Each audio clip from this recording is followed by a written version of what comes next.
My name is Sarah Lalamia, and I'm here as a representative of the Claiming Williams Committee. Before we begin, I'd like to read this land acknowledgement. We respectfully acknowledge that Williams College stands on the ancestral homelands of the Stockbridge-Munsee Mohicans, who are the indigenous peoples of the region now called Williamstown. Following tremendous hardship after being forced from their valued homelands, they continued as a sovereign tribal nation in Wisconsin, which is where they reside today. We pay honor and respect to their ancestors, past and present, as we commit to building a more inclusive and equitable space for all. I want to welcome you to this particular event and thank you for choosing to be part of Claiming Williams Day. The theme for Claiming Williams 2024 is Access to and Through Higher Education. This year's Claiming Williams invites all members of our community to consider the following questions. How did you get here? How do you stay here? What does access to education mean to you? What does access through education mean to you? How do we create a college community that represents the greater world around us? The more voices that weigh in on the issues that arise in the various sessions, the better. We also welcome ideas on Claiming Williams itself as a method of inviting community building through the process of critique, providing a platform for authentic expressions of experiences at Williams, and working towards inclusion. As you go through the day, please remember the importance of protecting the privacy of your fellow participants. There's a saying, share the learning, not the details. We invite you to lean into discomfort at whatever angle works for you, and to share your thoughts as appropriate and however feels right to you. Please be mindful of how you take and make space. After this session, you're welcome to provide feedback. There's a spot to do so on the Claiming Williams website, or there may be a poster in this room with a QR code on it. There may not be such a poster, so use the Claiming Williams website. And I want to turn the podium over to Tiffany, who will introduce our speaker. Thanks, Tiffany.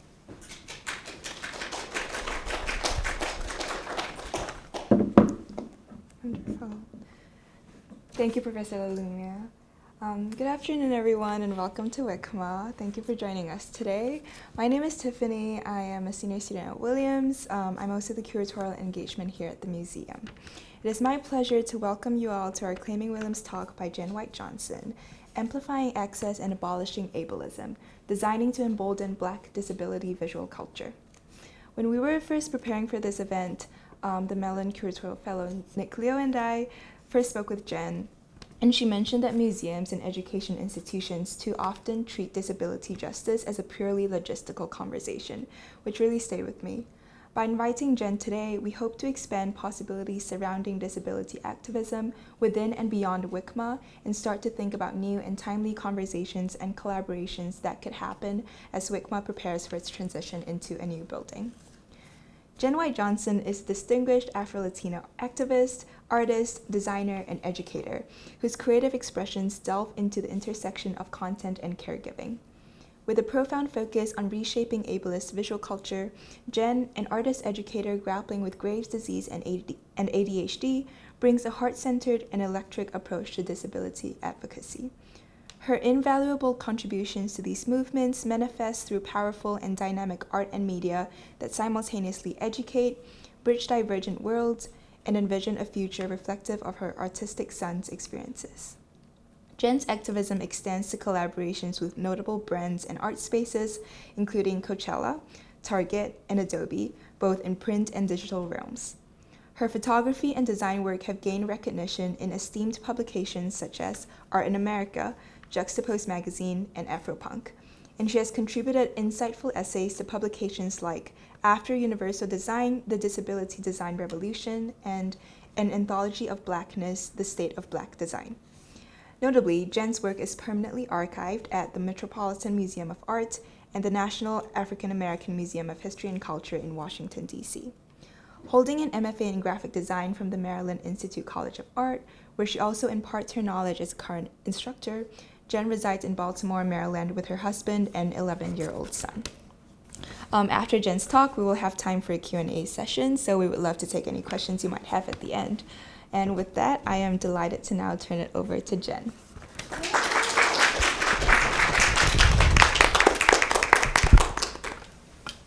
How's everybody doing today? It's awesome to be here. Thank y'all so much for, you could have picked any other spot.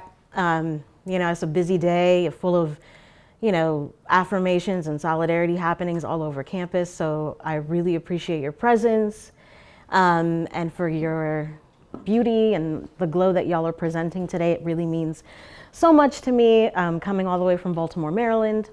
Anytime I get invited to a space that helps to really center action and love and justice, like I'm there, and so this is definitely a happy place for me to be with students, faculty, this community in this town. And so thank y'all so much for holding space for me and for inviting me. Thank you to Roz, thank you to Nicholas, to Tiffany, to all the folks that I've been communicating with over the past past months.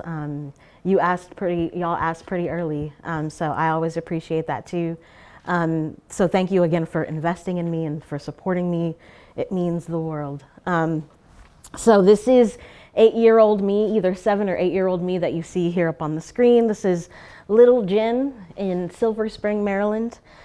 So this is who is going to be guiding me today during this presentation, is the little version of me who was undiagnosed with ADHD at the time. And she was just looking for affirmation and for love and for community. And as you can see, I have my hands up like this, and I'm just like, hey, everyone, it's me, pay attention to me, love on me, celebrate me.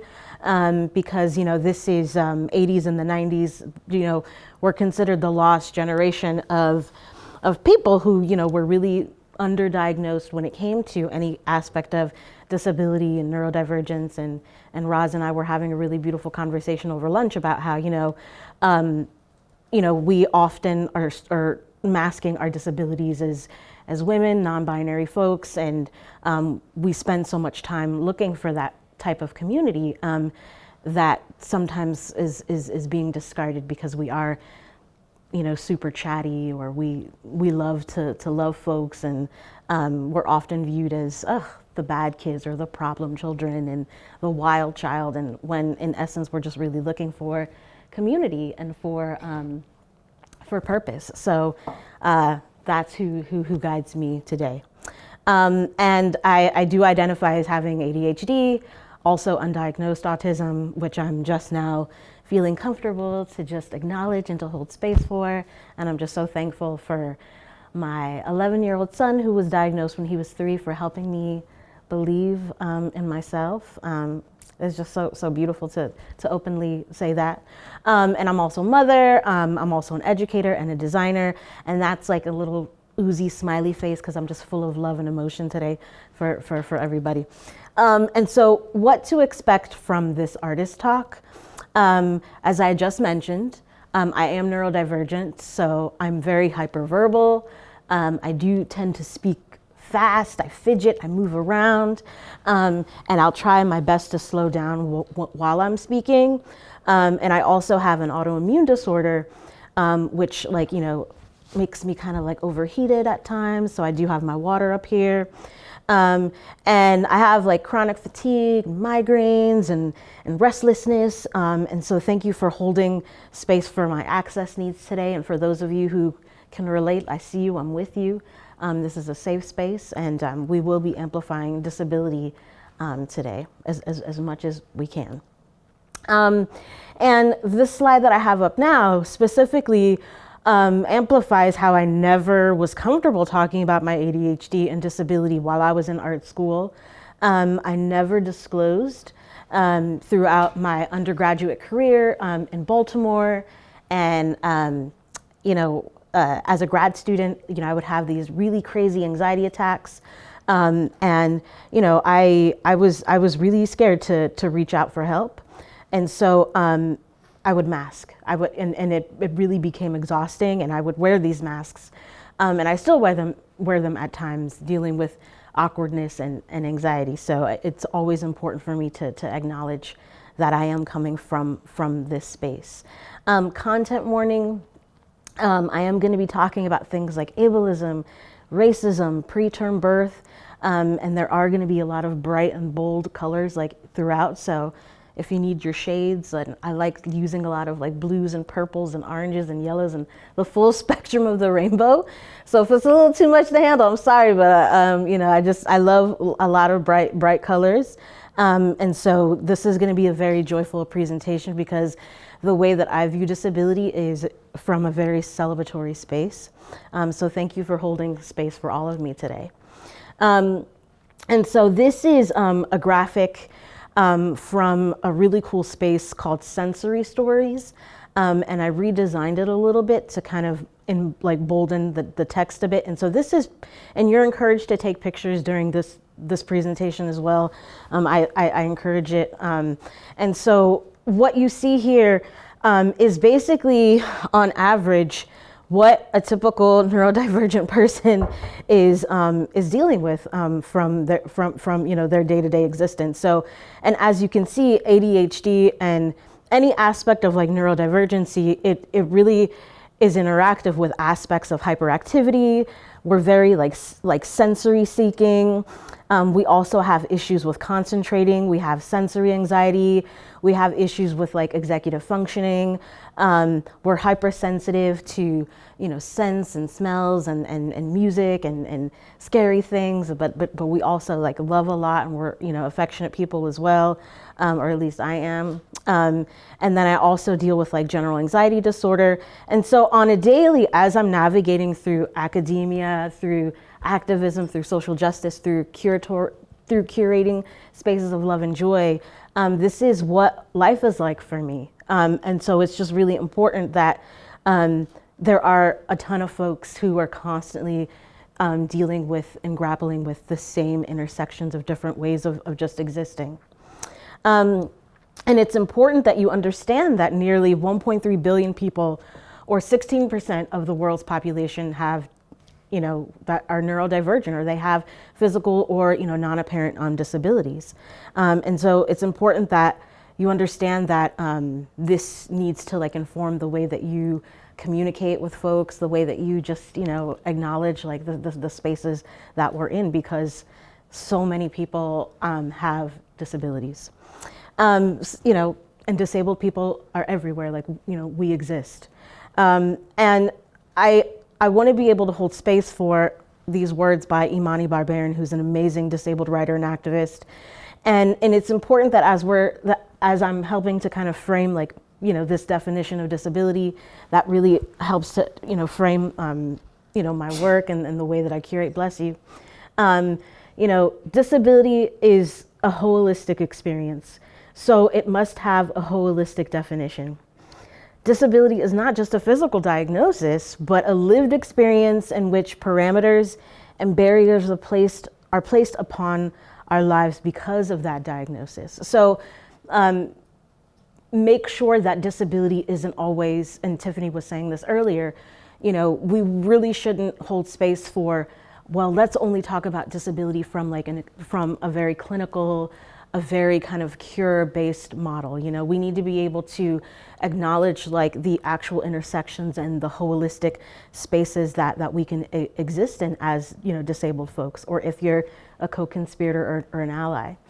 And here's Imani, amazing. You should follow her on Twitter. She goes by Crutches and Spice, and also on Instagram. And so to break down that quote, it really means that disability affects every part of a person, and it's not just a medical issue, it also affects the way that we're treated. And so for those of you who aren't, well-versed or who have maybe never seen ableism or this word, this is what really helps to frame, why I'm standing here. And so, the word for discrimination against disabled people is essentially ableism. And it really means, people with disabilities are treated worse than people without disabilities. And we're going to get into some examples. And it's unfortunate because ableism is everywhere.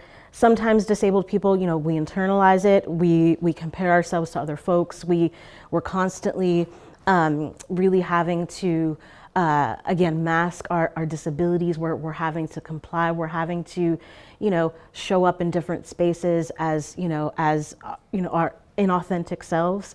And I really think, that as disabled folks, unfortunately, we're left with feeling, like we're worthless, like we're worthless, like we're not as valued as we should be.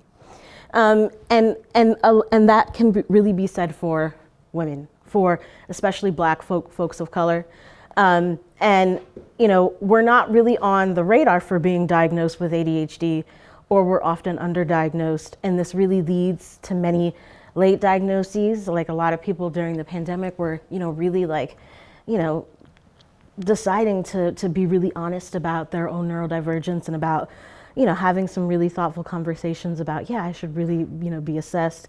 And essentially in grad school, and I knew that I was having issues with, executive functioning and hyper-focusing, and I would use them to really amplify like my own personal practice, but I wasn't comfortable necessarily acknowledging those different aspects about my behavior. And there was a reason for that, because I often feel that this system, institutional microaggressions, the medical model, the medical system, like the oppressive system, it wasn't really made, and it's not always made for my brain, for my heart, for my virtue, for my passion.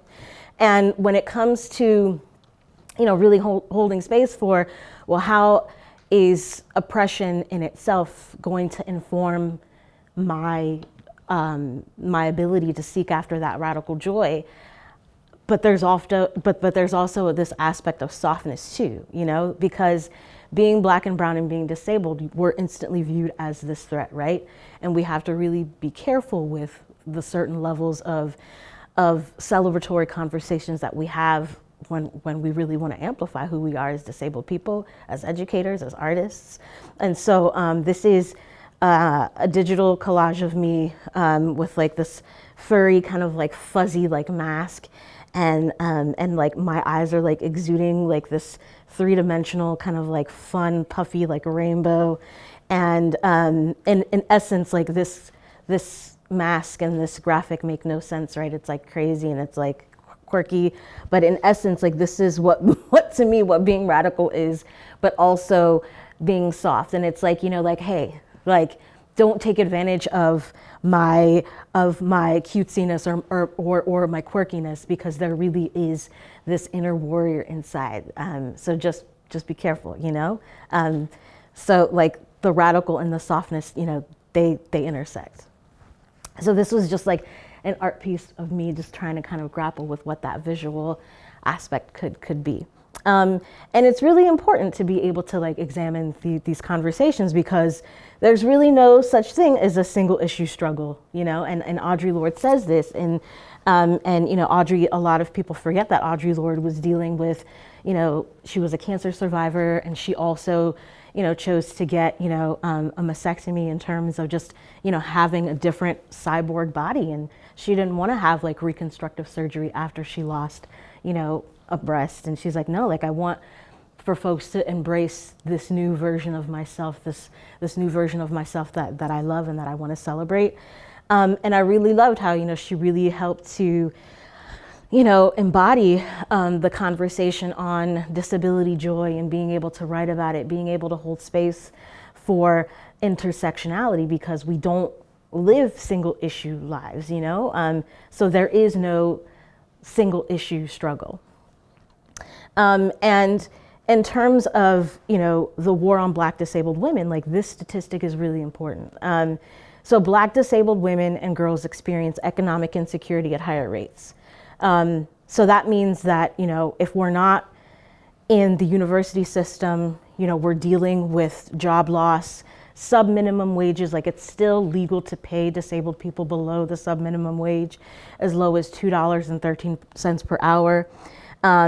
And these reduced earnings, are caused by, the inaccessibility to attend a university like this, the inaccessibility to get funding, to get scholarships, to get financial aid, to get education, because we've spent our lives being othered within the classroom, within art spaces.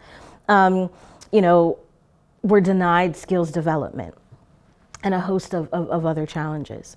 And there's also a war on Black maternal health. Black women and birthing people, like myself and like many of you, are 55% more likely to give birth prematurely because of that systemic racism, because of that inequitable healthcare space that, Black folks of color are really denied. And prematurity is the largest cause of infant mortality. And the reason why this statistic is so important is because this is my story.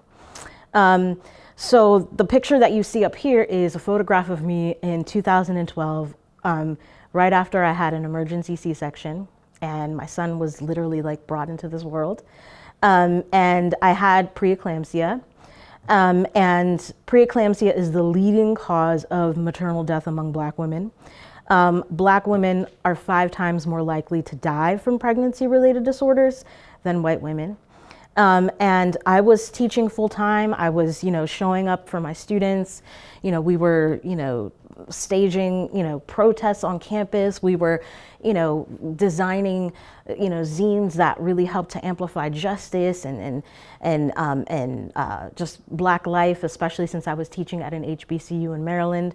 But I wasn't really, all of that self-advocacy that I was pouring into my students, I wasn't really pouring that into myself, because I had to show up every single day. I had to give so much of my heart, of my soul, because that's the labor that we put on a lot of Black folks, and especially disabled Black bodies. And so that is what informs my heart work. That really helps to so that you understand context moving forward, that this is a conversation about survival. This is a conversation about, economic injustice, reproductive injustices. All of that helps to frame like who this person is, like how I design, how I create art, how I get up every morning to engage with all of you. And so with all of that really hard data, that was really hard to ingest and hard to read, it really helped to inform, well, how can art and design really help to amplify like what mothering means to me, what caregiving means to me, because in essence, it's revolutionary. It's a revolutionary act. And so similar to thesis statements, similar to, journaling, and when you're trying to really articulate, like artist statements and, who am I and how am I showing up into these spaces? I wrote this statement back in, I guess, 2018, 2019, and it shifts and it changes constantly, but I'm gonna read it for you now. My revolutionary mothering art and design practice is rooted in Black feminist disability framework, exploring the intersection of content and caregiving, with an emphasis on redesigning ableist visual culture, basically creating the work I don't see. And so this is the mothering as an act of resistance framework. So when my son was diagnosed as autistic at age 3, and this is Knox, so the first picture that you saw of him, he was super tiny. It was a really super scary time. But as you can see, he's thriving and glowing. And this photograph was taken when he was 4 years old. So when he was diagnosed as autistic at age 3, I really began to examine the absence of Black disabled children in digital and literary media. So as an educator, early on, I wasn't, disclosing my disability. I was, showing up for my students. I was, dealing with a lot of undiagnosed ADHD and autism, symptoms and behaviors. And I'm like, yeah, like I'm doing my best. And then all of a sudden, like, this little person comes into my life and things have to shift, things have to change, and I started to really pay attention to how the world was treating disabled folks, neurodivergent folks, and basically what were some of these conversations as artists and designers that were being left out. And I was looking for that solidarity. I was looking for those affirmations, and a lot of it was not Black and brown kids being celebrated. They, didn't really see a lot of photography, a lot of books that were showing their smiles, showing their joy. It was very much based on, autism awareness based, let's erase autism, this condition, this sickness from language and from, the medical institutions altogether, because we need to fix and we need to cure, these folks. And there definitely wasn't enough conversations about support for autistic adults. So again, like, we were being erased. And so I was like, where's the disability pride? Like, where's my community? Like, where are we within museum spaces? Where are we within academia, within the classroom? Like, I never felt this sense of disability pride for myself because no one around me was exhibiting it. And so, disability pride, it really means to positively assert our identity, create, essentially to create our own spaces of joy, So if you're queer, if you are, literally like, if your identity intersects in so many different spaces where you're, looking for that validation, especially if you're Black, brown, and queer, how do you exemplify like that disability pride within yourself, when disability is often looked at as this, disease or this burden.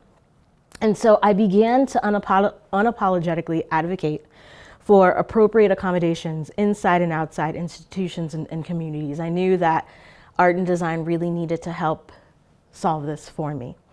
And I began to think about access-centered space and what that means, and that it's important, especially, as we were transitioning into the global pandemic that we're still in. How can we be flexible? How can we continue to be open? And how can creativity and innovation, how can we welcome them? Because they are essentially super necessary. And I started really realizing that, okay, well, there's power like in the way that we tell stories and the way that we curate spaces, right? And essentially, to me, it's a form of cultural activism. And so, as I was teaching full time, I was still trying to find spaces and ways where I could like easily squeeze in like, disability and neurodiversity narratives within like my own personal practice. Again, I still wasn't disclosing at this time. I was more, engaged with creating, more and more self-advocacy and agency-based tools for my son to make sure that he was okay within the classroom. And I didn't realize that through his story that I chose to write and photograph and publish, that, I was essentially telling, my own story too, that I was never really encouraged to tell. And so Knox Rocks was published by Homey House Press in 2018. And it was the first time that I used art and design to actually like talk about disability and to celebrate disability. And so the zine, it opens up with this statement that says, "Welcome to Knoxverse, where every family's experience is different, but the commonality is that our children are not burdens and they did not ask for any of the challenges that they face. They depend on those who love them to equip them to be successful and to reinforce the fact that they are incredibly special and don't need to be fixed."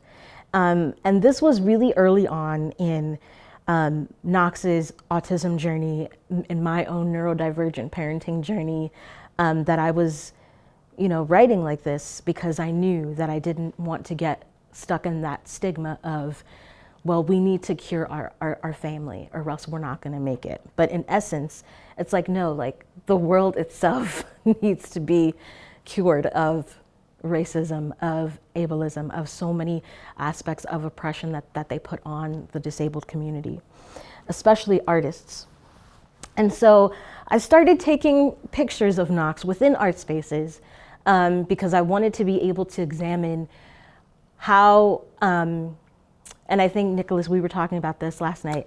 We were like, how can we hold museum spaces accountable for all minds, for all bodies, so that when we feel like, as disabled people or Black and brown people, folks from all different identities and marginalized spaces, how can we challenge the museum space to kind of like help us feel loved and help us feel safe and help us feel accepted? Like, well, if we're not experiencing that, then how can we curate our own like visual like responses. So essentially that's what you see here.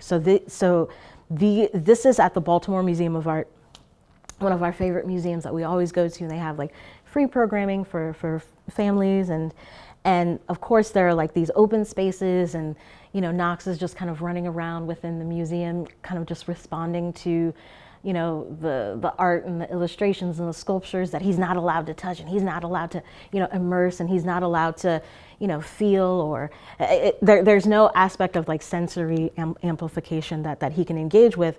But there was this one space, this one beautiful LED based sculpture, and I forget the name of the artist, but this was the space within the museum where he felt the most, I don't know, he was just soaked in so much color, soaked in so much of that light and that warmth. And this palette has stayed with us for 10 years. And so I've been inspired by these hues of blues and purples, and they show up so much within the work. And I'm making that connection now, and I'm like, wow, this is the palette.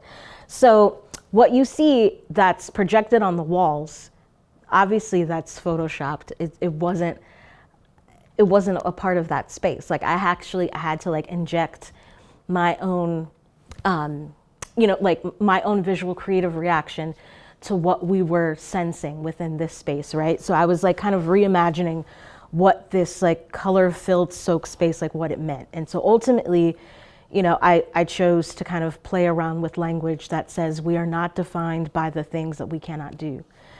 So as much as the world tries to stigmatize and oppress neurodivergent bodies and disabled bodies and queer bodies, they think that there are so many things that we can't do, right? That we can't achieve, that we can't accomplish unless we comply, unless we, you know, normalize ourselves to meet the standards and the constructs of this, you know, insane thing that we call the universe. And so ultimately, I wanted to kind of, you know, just respond to, okay, well, we're not defined by, you know, racism and by, you know, we're defined by different aspects of our queerness, of our disabilities, but at the end of the day, like I don't want oppression and ableism to define, you know, my existence. I want to combat it. I want to dismantle it. And so here's the palette. It's showing up again later on, and in addition to photography, I also wanted to dive into printmaking and utilizing photography within the printmaking space. And so here you see, this is like some of like the early disability-based celebratory advocacy work that I created early in my neurodivergent parenting space. This is like 2018, 2019. And so again, like just how like I created a visual response that wasn't really there, I did it again with like a white t-shirt that I put on my son. And I basically incorporated digital-based, you know, visual calls to action that I wasn't seeing. So I wasn't necessarily seeing amplificatory messages about autism that were based in advocating for inclusion, advocating acceptance, advocating for, you know, the celebration of autistic experiences, advocating for, you know, your own autistic agency, for autistic voices, everything that I was seeing within the media and through visual culture, and things that were supposed to be, you know, well designed and you know, advertised, through, you know, ableist organizations like Autism Speaks that, you know, advocates for a cure, and they don't have a lot of autistic people within leadership.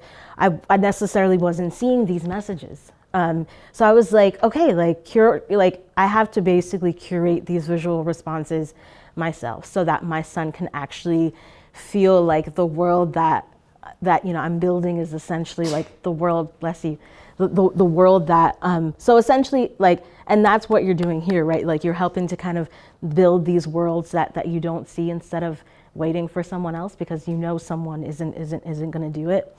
And so with the visual responses, I got more comfortable writing, and I got more comfortable being able to use language and being able to really hold space for, curating conversations and curating words that would later help to curate, visual exhibition spaces. And so a book that came out in February 2021, or no, February 2022, these dates, these years.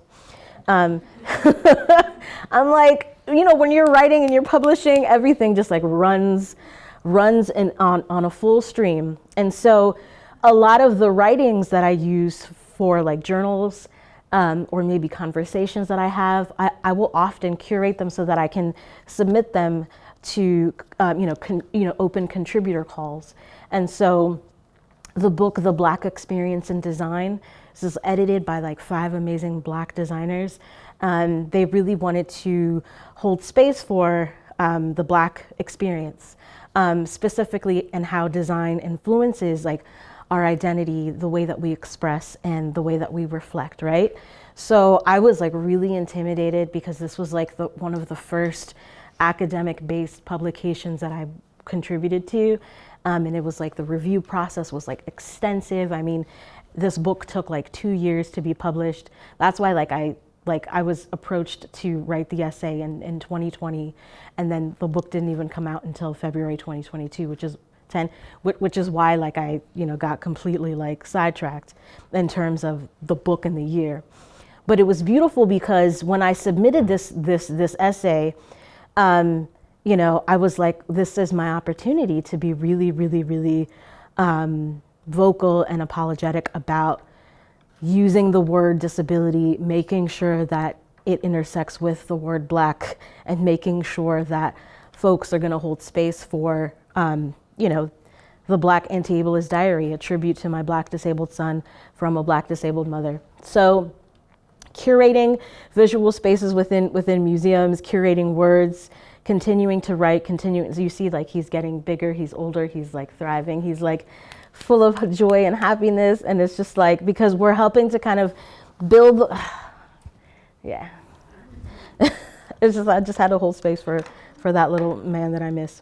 Okay, and so disability culture is not just about catching non-disabled people up with how to do accessibility better. It's really about the art that we create with access.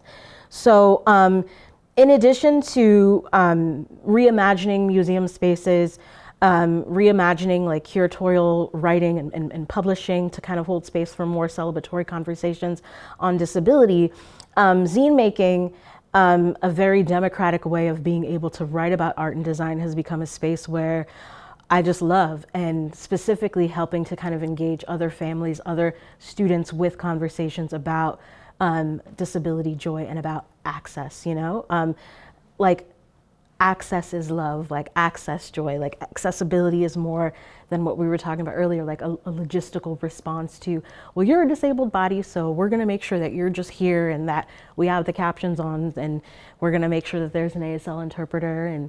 But it's like, how do they actually feel like they can lead the conversation and how they can build, instead of just being this warm body that's kind of like, filling the disability quota. And so these zine workshops have become a really beautiful space for me to talk about that autistic joy that like I never celebrated as a kid, that I'm celebrating with my son. And so these are like the really beautiful narratives and the zines that we've been able to create as a family, with students, just helping to examine, this is me, disability is not a bad word, autistic joy, believe in the freedom of being you. And so it's important because approximately 70% of autistic people have at least one or more co-occurring mental health conditions. So whether it's schizophrenia, psychosis, anxiety, bipolar disorder, anxiety, my comorbidity is autism and anxiety and ADHD. So it's like I have to be really extra careful to hold space for that care and for that joy, because folks are literally expecting me to be incompetent, and they're not necessarily holding space for how I can contribute so much to the conversation of love and joy and through art. And so the data, it's abysmal in terms of the representation And so this is who's represented in Kid Lit. And as you can see, 33% representation of main characters in Kid Lit. They're white, 10% are Black, 5% are Latino, 5% are disabled, 2% are indigenous, and then you have a measly 4% that are, that are queer. So it's like, who's being excluded? Like, this is by design. And so ultimately having a neurodivergent kid showed me, and it really encouraged me to hold space for my own ADHD, and to really hold space for, for being diagnosed, having some really hard conversations. And I really began to think about design and how it overlaps with my own neurodiversity. And so started to talk about things like language justice, making sure that, within museum spaces, we're holding space for practices and specific methods, tools that we can build to make sure that folks feel like they're being valued and that they're being seen. So autistic joy, making sure that we can amplify access-centered protest is important.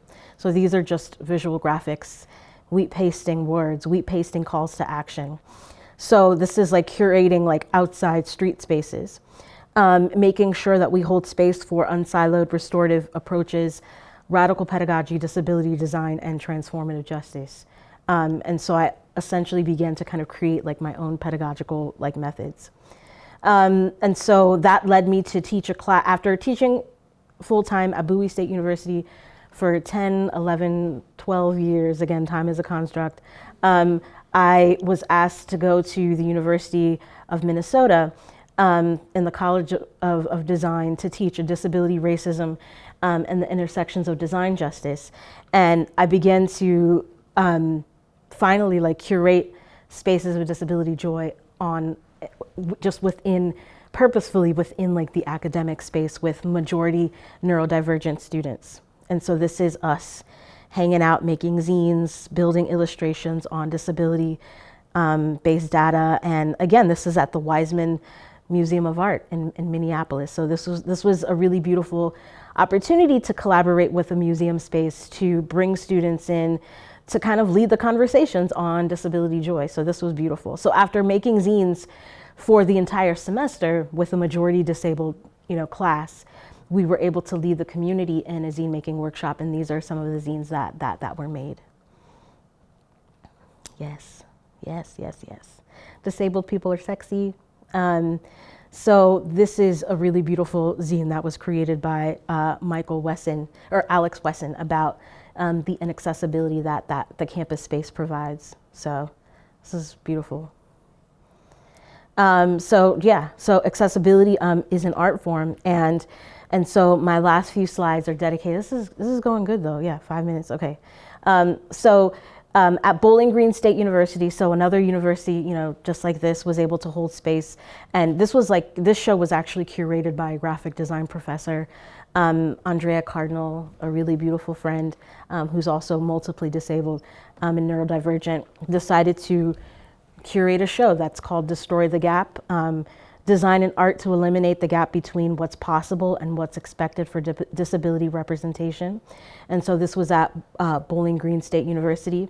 And it was really beautiful because, she's like, Jen, I want for you to help curate this space, to kind of bring attention to specifically, disabled designers and disabled professors that are, having these conversations within your classroom. So this was the second time that the Black Disabled Lives Matter symbol was printed on vinyl for the museum space. Helping to create more tools for educators. And so the Anti-Ableist Art Educators Manifesto, which is another aspect of my anti-ableist art, pedagogy.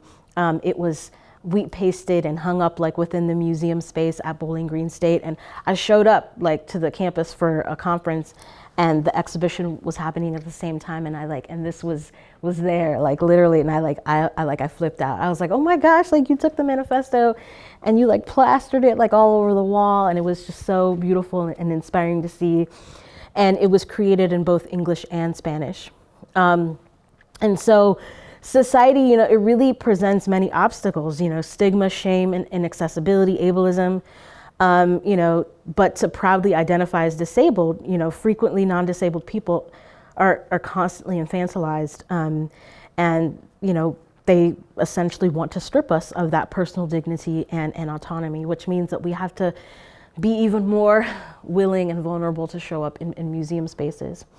And so these are just the photo zine that I showed you early on. I decided to curate an installation at the Photoville Photo Festival in New York.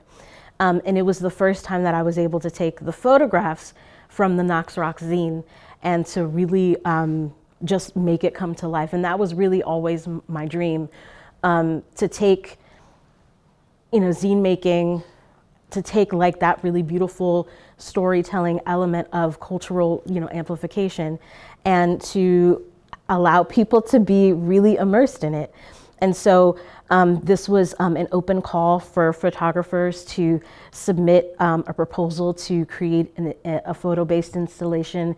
And this was in an actual shipping container in Brooklyn last summer. And it gave Knox the opportunity. So that's him hanging out. Where's the little pointer thingy? I don't even know. Yeah, so that's Knox, like right there, interacting with like a family, and he was just, you know, telling them about each of like these images, and just, you know, displaying like just the power of autistic joy. And it was, the art in itself ended up becoming a really beautiful space for him to engage with others about his disability. And so here's like another close-up shot of it was like so magical. And so that is really like the purpose of the curatorial space, is to uplift the lived experiences and perspectives of disabled folks outside of the medical model of disability. Like that's essentially what, you know, that's what this experience is about. And so these last few slides are dedicated to my exhibition that's up right now at George Mason University, at the Gillespie Gallery of Art. That was co-curated by myself and Jeffrey Kenny, who teaches studio art there, and then Elisa Maru, who runs Mason's Exhibitions, which is like a really beautiful community-based gallery that's attached to George Mason. And this is actually the second wave of this exhibition that began last September, and the show ran into November. In a smaller gallery in Arlington, Virginia. And George Mason says, we want to bring the exhibition to our campus gallery so that it can be more accessible to students. And so we were able to extend the show and then also bring in like 8 additional artists. And it was just magical. And so this is like one of the most favorite things that I've been able to be a part of. And so it's called Disrupt and Resist, a love letter to the disability community on what showing up for each other can be. And so this is just last week. This is like me, yeah, like right there, and then that's Jeffrey, and then that's Alyssa. She's actually my cousin, and then this is like the 4th time that the Black Disabled Lives Matter symbol has been printed in vinyl, and it just started off as like a social media graphic. And then, you know, it's like showing up in the museum space, and I'm able to use, like, this is like my like design-based typography, and so it's cool because I'm able to use photo and like graphic design again to be able to kind of curate and build these conversations. So this is Kelly Gillespie, who is a graduate of MICA and currently living in California. And these are like 5,000 like laser cut pill bottles that were donated, that she literally calls, she has an open call for folks to donate a pill, like their pill bottles. And she literally like weaves like these really beautiful tapestries of just, and so it's like to kind of hold space for the conversation, to help break the stigma of mental illness, and that we're all connected through all of these medications that we take, and it's just phenomenal. These pieces are by wheelchair user Robert Andy Combs, an amazing photographer that y'all should follow, who really talks about disability intimacy and sexuality. And these are Finnegan Shannon's benches that really hold space for rest and you know, access in terms of, you know, hey, it was hard to get here, rest here if you agree. And this is us, this is Knox, and you see like how he's like just as tall as me now.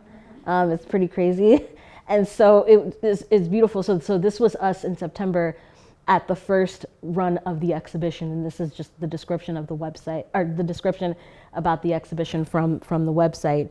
And that is the first run of the photo mural, and then that is a student standing next to the outdoor installation at Mason Exhibitions Arlington. So it ends up becoming, like I said, like the curatorial space becomes a space for activating justice. And then here's Knox, and with our friend Wes Holloway, who's a wheelchair user and a grad student at the Corcoran School of Art. So that's Knox. Like he'll just be like, hey, like let's hang out, like let's be friends. And I love how like the art is able to again become like this vehicle and avenue for acceptance, where two disabled people from two different, literally like, you know, two different aspects of identity and disabilities can be together and love on each other. And that's Finnegan Shannon's piece. And then this is just another install shot of the Knox Rock zine paired with the actual mural.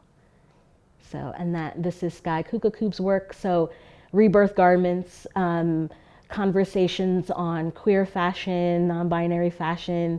Definitely check out Sky's work. And as you can see, custom made garments made for all different, like trans bodies, trans bodies that are dealing with, you know, amputated legs. I mean, just the way that Sky designs for so many different intersections, it's just really phenomenal. And so being able to like curate a space where we can hold, again, like conversations for all of these different types of just, you know, exchanges and intersections on what disability can mean and what it looks like is pretty phenomenal. And this is Taekyum, Korean design professor from University of Wisconsin-Madison.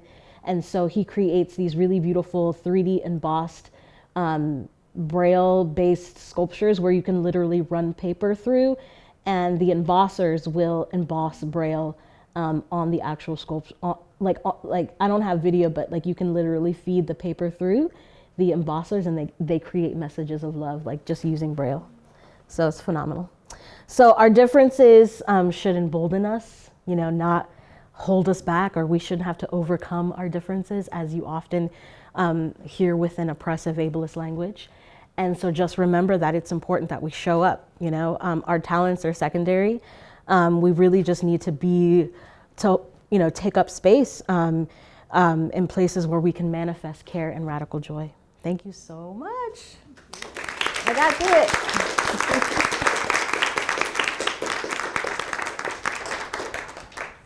And so now, thank y'all so much for coming, and I would love to hold space for, you know, words of affirmations, any responses that you have, and any, you know, words of love that y'all would have to say, or questions, or this is a safe space, and, you know, I would love to hear from y'all, and you know, if you're comfortable, and I think there's a mic here, so as long as you stand here, the audio will be picked up within the room. And yeah, so I'm here if y'all have any like words of love and questions. And yeah, I see. Hi. Thank you for always being so swift on your communication. And thank you for making sure that I could get here safely. You're the best. I live with my adult stepdaughter. She's in her early 30s. Mm-hmm. And she's on the autism spectrum. Mm-hmm. Commonly, she's considered to have Asperger's syndrome. Mm-hmm. And she has lived a lifetime of experiencing people alienating her and having very low expectations of her. And she is trying very hard to find a job, a mainstream job. And we and her therapist are working with her to embrace her disability. Mm-hmm. and to think of it as her superpower, you know, to be able to say, I have Asperger's syndrome and this is how it helps me be in the world. Mm-hmm. But she has a stigma against her own disability. Right, yeah. And I would love to know what you would say to her or someone like her. Mm-hmm. Yeah, I would say, you know, and that stigma that you just talked about, it's really like that internalized ableism. It's that discrimination that we have against ourselves, you know, because we're not quote unquote normal, but really like there is no normal. And I feel like the fact that she can, you know, exist and that she's made it this far as, you know, her being amazing in terms of like, you know, the skills that she has and the things that, and I hope that she's like, that she builds and that she creates, and even if that's like through writing or through relationships or groups that, or, you know, groups that she's a part of, like that's all a sense of joy and beauty that she can, just living, just existing, honestly, is an act of revolution, you know? And like, that's honestly how I feel. Like, that's why like caregiving is like the main thread of like that is being celebrated within my presentation. Not like, there are so many things that I didn't talk about, like Coachella and Target, like, but none of that means anything. If anything, it means that yes, I can produce and I have skills that can be used in different corporate spaces, but ultimately, like, the thread is really about the joy that I bring and the joy that others bring into this conversation. And so I would like just encourage her to continue to seek out community and to seek out like other folks that are like her, who are going to build her up, who are going to uplift her. So like that's ultimately, none of this work would have been able to have been created if it wasn't for folks like you and the community of other educators, other caregivers. So yeah, I'm just curious of, she just needs to be able to find folks that are speaking, you know, her same language, that are just creating and building the worlds that they want to see. I think she just needs to be able to be around empowered, like, neurodivergent people.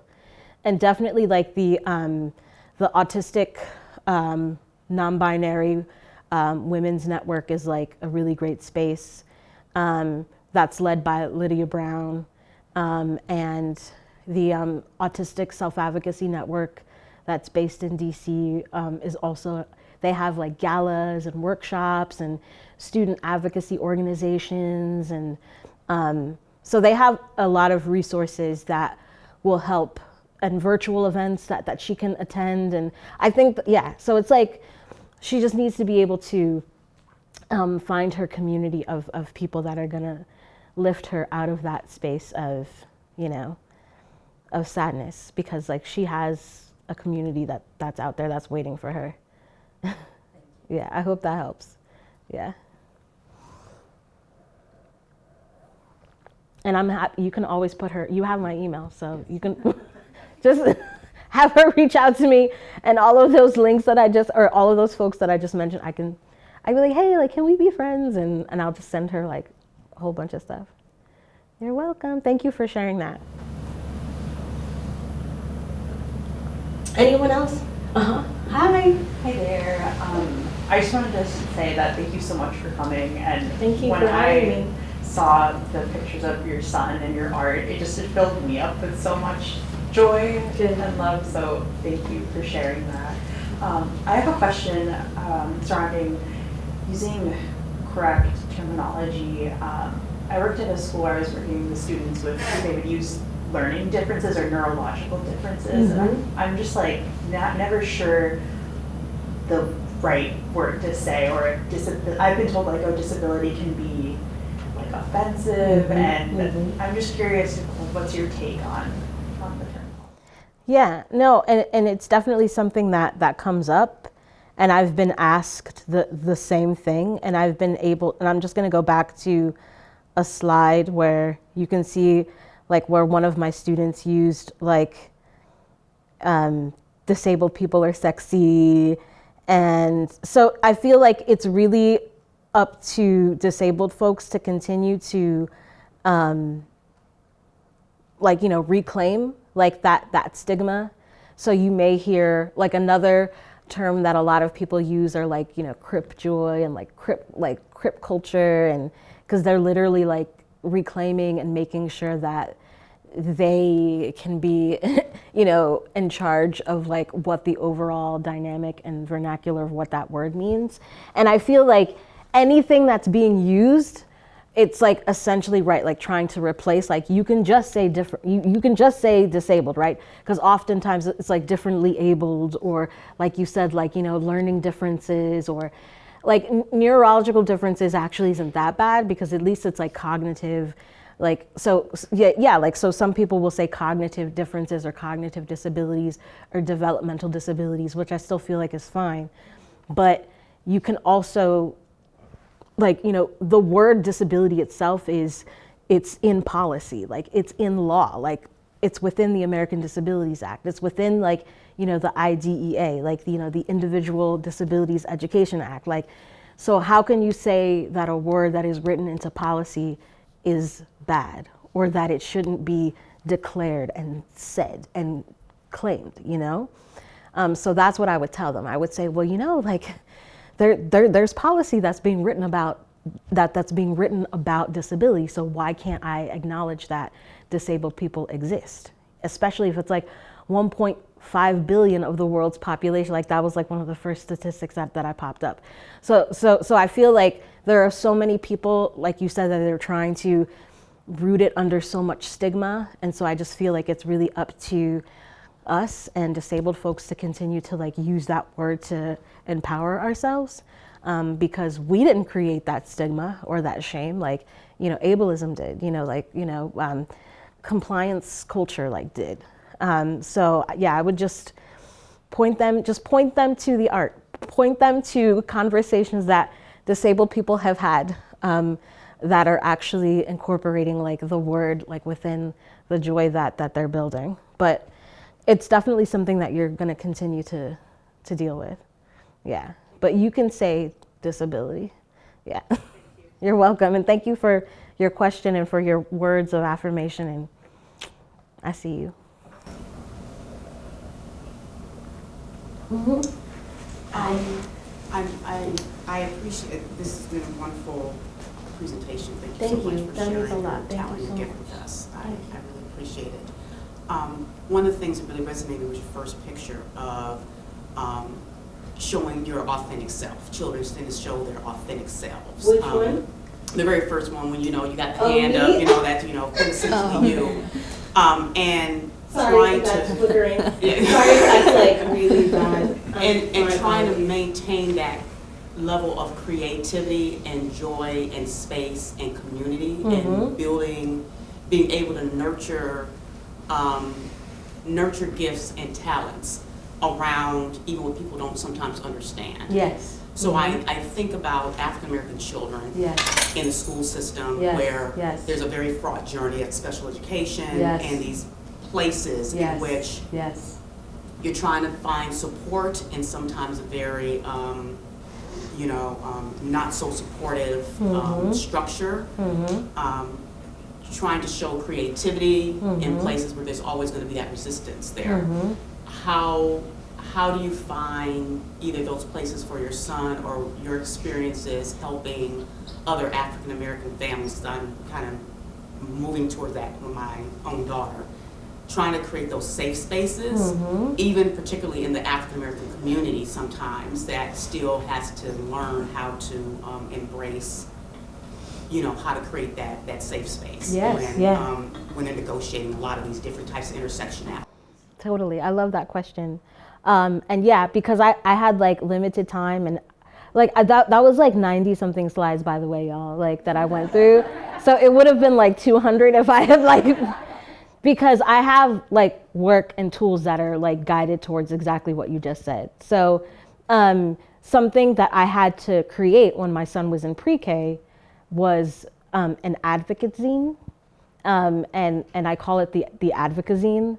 And a friend of mine named Chelsea Bren, who also has an autistic son, we decided to team up to, it was basically like a little zine template that I had been using. Does the internet work in this room? Okay, because I'm just gonna pull it up. So basically, we have like the IEPs, right? And they can be very jaunting and full of words and requirements and goals that aren't even created by the child. They're just created at the child and for the child, and our kids aren't even in the rooms with us when we're having these meetings about them. And I'm like thinking to myself, well, why isn't my son here to talk about like how he wants to be treated, or what does he think some of his goals are? But it's right, because he's presumed incompetent, right? But he definitely understands like when he's being bullied. And I'm not just talking about by students, I'm talking about teachers too. You know, like I said, there's a lot of shit that I did not talk about in this presentation that was like really toxic and triggering for me. And plus, like, I wanted it to be happy and talk about like museum spaces and stuff. But like I told you, there's a lot of other types of presentations that I have that talk about suicide, that talk about, you know, Isabel Trishanor and 10-year-old girls within like the Utah Davis School District who was bullied by her classmates.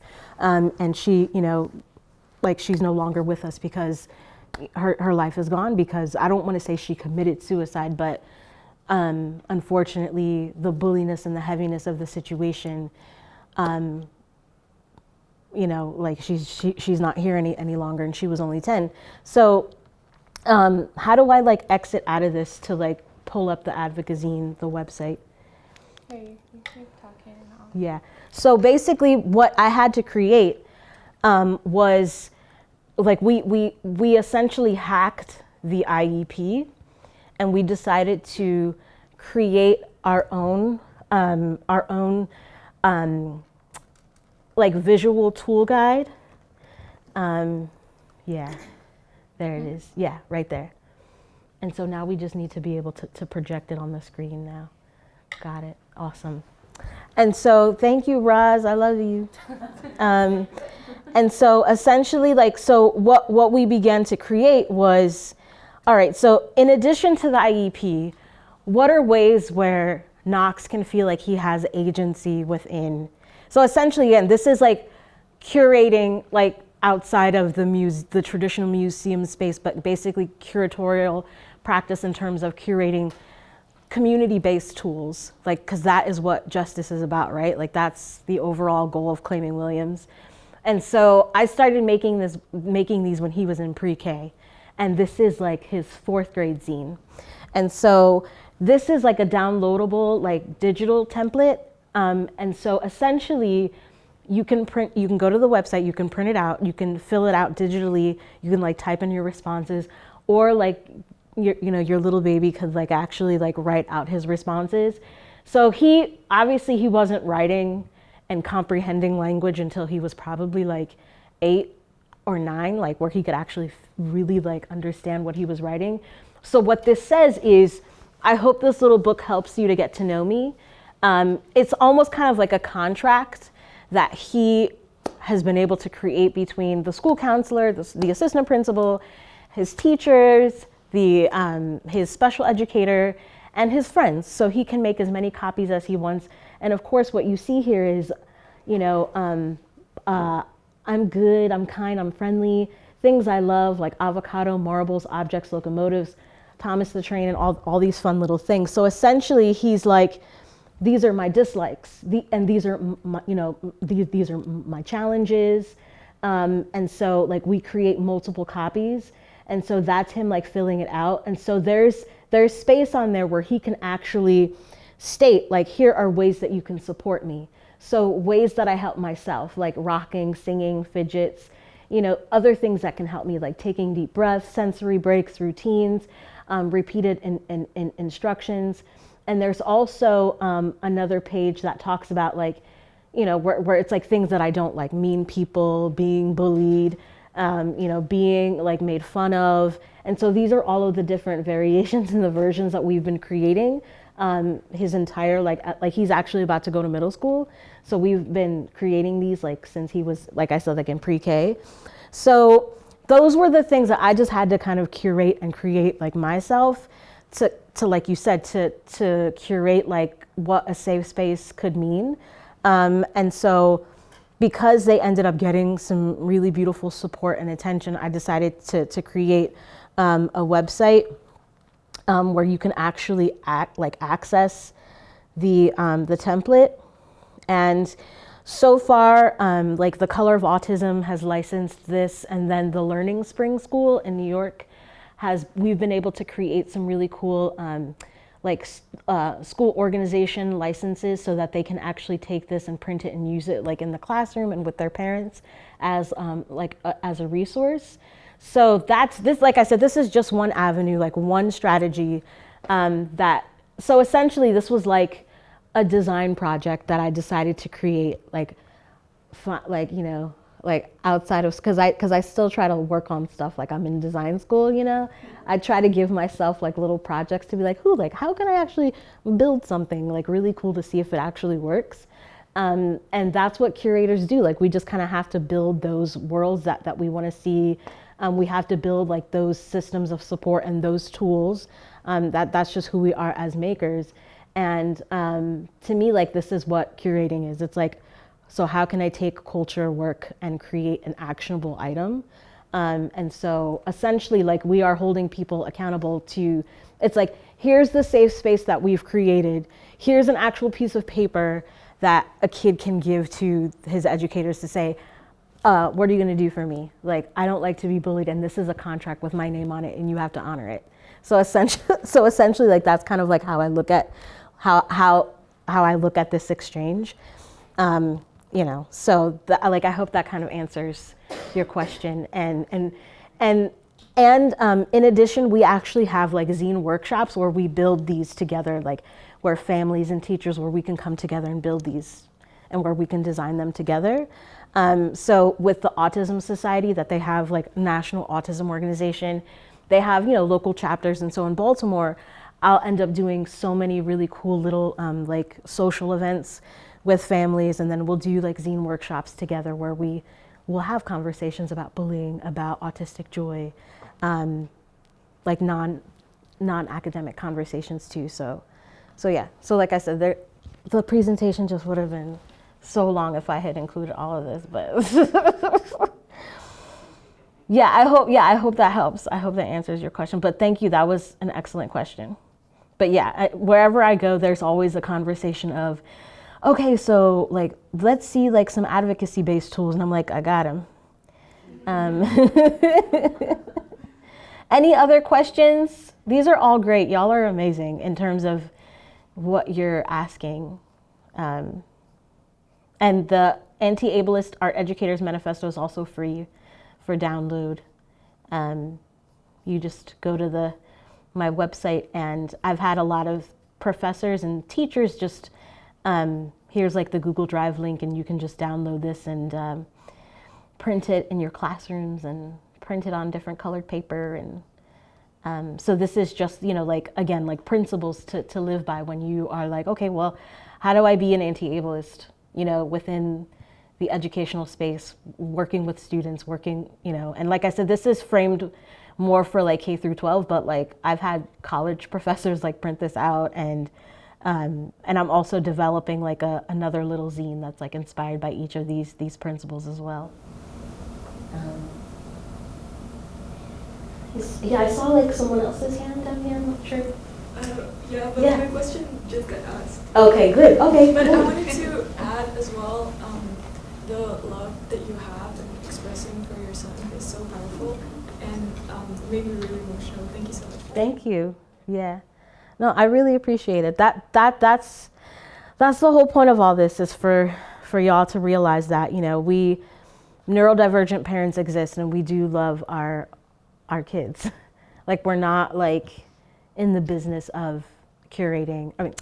We're not in the business of curing and fixing. Like, that's just know that we are out there, and we're dealing with the same struggles and the same aspects of survival, and essentially like we're just building that world that we want to see, because I don't know, you know what I mean. But thank you, thank you so much. Thank you. Yeah, I don't have the words, like I just don't. But I'm glad that love and joy comes across, because there's a lot of it. and my goal is that he's going to be up on this stage one day, talking about his own journey and leading the conversation. Like that's why I'm building this space, is essentially for him and kids like him, and for students like him. Any other questions? I'm just trying to get out of it's like being weird. I got you. I'm like, it's like zooming in and I'm like, wait, what am I doing?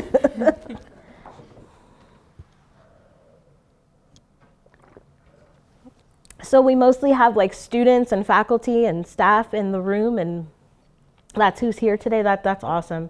So are any of you taking any like disability-based studies classes, or like are you active with, disabled organizations? It's okay if you're not. I'm just curious what some of your I guess community-based collaborations or things that you're interested in when it comes to disability culture and curating like spaces like that. Essentially why like you guys brought me here, and I didn't know if there was anything that y'all wanted to say or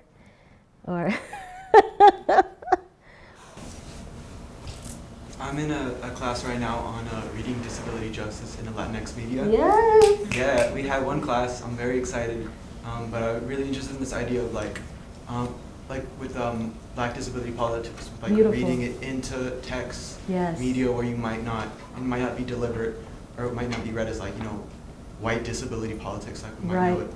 And I didn't know if I was going to ask you this in person, but you had any good sources for that, specifically being Latinx yourself. Yeah, definitely. Like Black Disability Politics by Dr. Sammy Shulk is like a really good. Yeah. Mm-hmm. Yeah. So Dr. Shulk, we're both in a book together now that just came out the day before yesterday by Ijeoma Olu called Be a Revolution. And so there's like a few Latinx beautiful art activists that are in that group, or that are in the book, like Fabiana Rodriguez is in there. Definitely check out Fabiana's work, amazing. I'm trying to think of like some other folks. Because I've like been on panels with a ton of people, and like their names are just, I'm like, I'd have to like pull up my Facebook, but I ain't gonna do all that. But yeah, no, that's like a really beautiful question, and I feel like for me, a lot of the material. So like, so that's why like the Anti-Ableist Art Educators Manifesto, like I had like one that was in Spanish, so that I could easily, have that for, my community, because yeah, like we never, like my mom's Puerto Rican, and like we never, no, it's like I was like the bad child that would always talk a lot, and if you did have ADHD, esa malcriada, and like, she's, you know what I'm saying? It's just, another really good book is by Lorgan Garcia Peña, which is the, let me see. So basically just like surviving academia as a woman of color. And she does talk about the intersections of neurodivergencies. So that's a really beautiful book to pick up. So Community as Rebellion. Excellent. I'm reading this right now.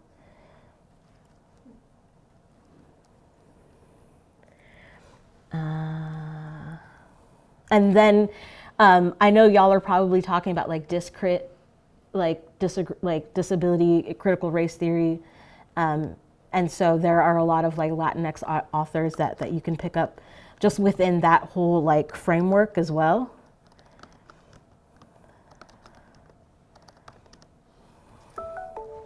So this is another really beautiful, so Discrit Expanded. So so this is like Dr. Subini Amina. So why can't I say this? Like reverberations, ruptures, and inquiries. And so this is like the second issue of this book that was just released. And so definitely like pick this up too, because there are a lot of Latina-based and Latinx-based authors that are featured in this as well. So yeah. Yeah, so yeah, this is like a disability studies class. Like, it's turning into like Discrit. I love it. Thank you, Jen. Mm-hmm.